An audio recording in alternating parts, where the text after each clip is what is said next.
Alright, hey everybody, we're out here outside, and for, Walter Day's recommendation, we're talking from Blaine, Twin Galaxies. How you doing, sir? Hi, how are you? I'm doing very good. So, tell us what your role is in Twin Galaxies.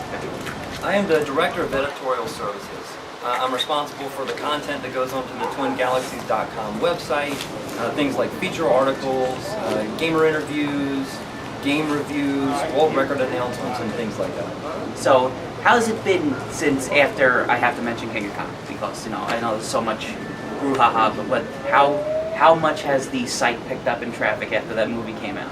Well, it's picked up several times. The first time was when the movie hit the movie theaters, and the second time was when it aired last year on G4 TV during Funspot X. We had a tremendous increase in website traffic. We have certainly benefited tremendously from the movie, and I believe it's been a very positive experience and a learning experience for all of us. Because now you have more newer gamers that are coming out to do records on some of the newer systems. Is that what you're trying to do now? Because I've noticed a lot, like you'll talk about, like the cover art for Madden 2010. You're trying to get more of the younger gamers in, because you have the whole market with all of us, all the classic gamers. So you want to see, hey, you new guys that are coming in, or some of you hardcore gamers that like your FPSs, that this is for you too.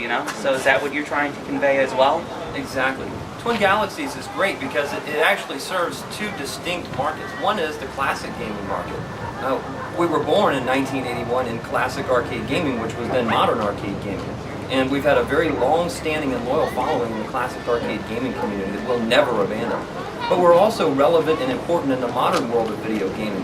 Every day we have new world records for the Nintendo Wii, the Nintendo DS, the Sony PlayStation 3, the PlayStation 2 system, the Xbox 360, today's modern consoles. So it's great that we actually are able to cater to both markets.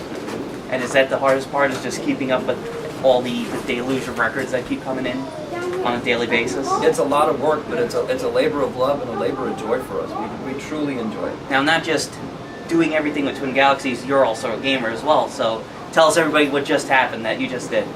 Just broke the Stun Runner world record. It's a 1989 arcade game, which is driving through tunnels and shooting at other cars, and I actually held the world record on it, and I had submitted a videotape of the world record to have validated, which is a very common and important process at Twin Galaxies. We allow people to submit video submissions for world records.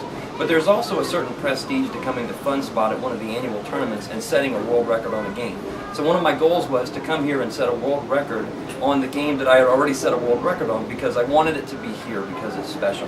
And I did that just a few minutes ago, so it's a great pride for me. So speaking of Funspot, tell everybody about, I've said so many times in all of our videos and our podcast about how this place you can't compare to anywhere else. It just feels like home. You feel like you're in some rich guy's basement, like he invited you over, but you have to pay for the tokens. That's the only difference, right? That's right. Two things that really impressed me. One was last year at Funspot X, Guinness World Records was in attendance, and Guinness World Records certified Funspot as the world's largest arcade. So it's now officially recognized as a Guinness World Record of itself.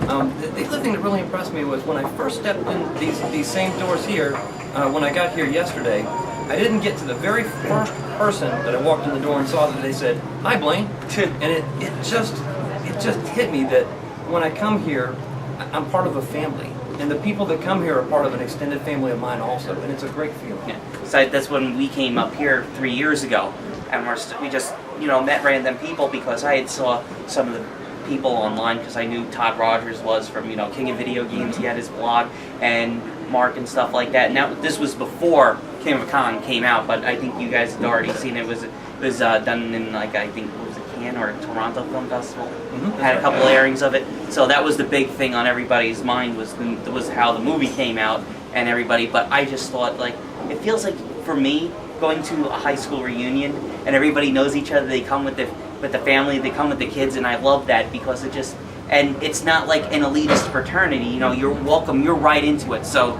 no, if you guys are watching this, don't think of it like, only like certain people can come here. You come, you're welcome as everybody else. So, right? Absolutely, absolutely. And Funspot has put on tremendous tournaments over the years.